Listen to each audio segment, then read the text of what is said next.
Matemática do 7º ano. Vamos falar sobre os conjuntos.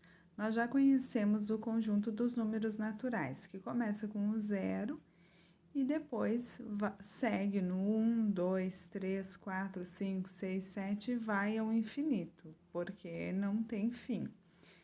Os números 1, 2, 3, eles são considerados números positivos, embora não tenha sinal, com exceção do 0, que é um número neutro.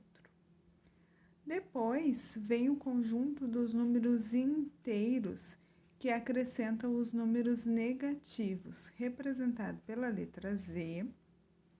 Esse conjunto é formado pelos números negativos, pelo número 0 e pelos números positivos.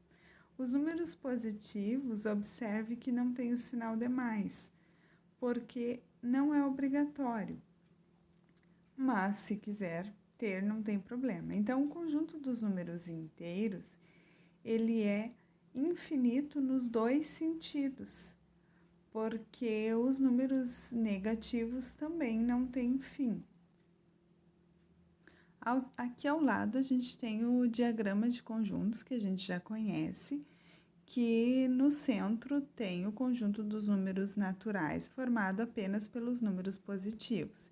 Esse conjunto ele foi ampliado, então a gente tem o conjunto dos números inteiros, que são os números positivos, e o 0 também, né? Mais os números negativos que estão ao redor dele ali. Então, nós já temos o conjunto dos números naturais, formado pelo 0 e todos os números positivos ao infinito.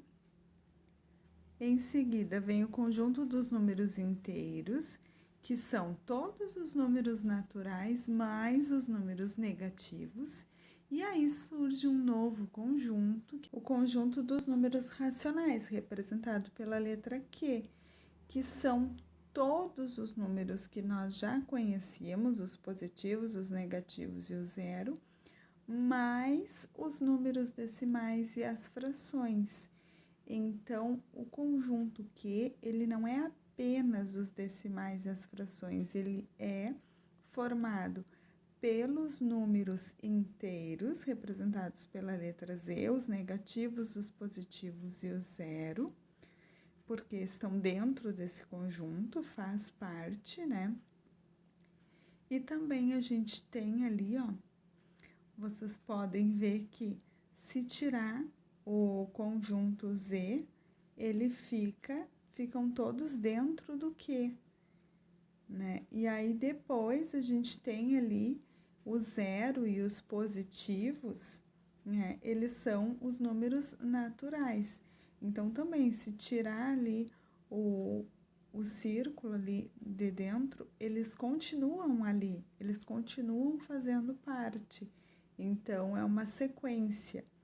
E o conjunto dos números racionais, ele é representado da seguinte forma. A sobre B é uma fração, porque todo número racional, ele pode ser representado na forma de uma fração, sendo que o A e o B pertencem aos inteiros, então isso significa que o A e o B são números inteiros, e o B, ele tem que ser diferente de 0, porque ele está no denominador, né? Não existe denominador 0. Então, toda a fração, nunca o denominador, que é o número que fica embaixo, ele pode ser 0, por isso que tem ali B diferente de 0.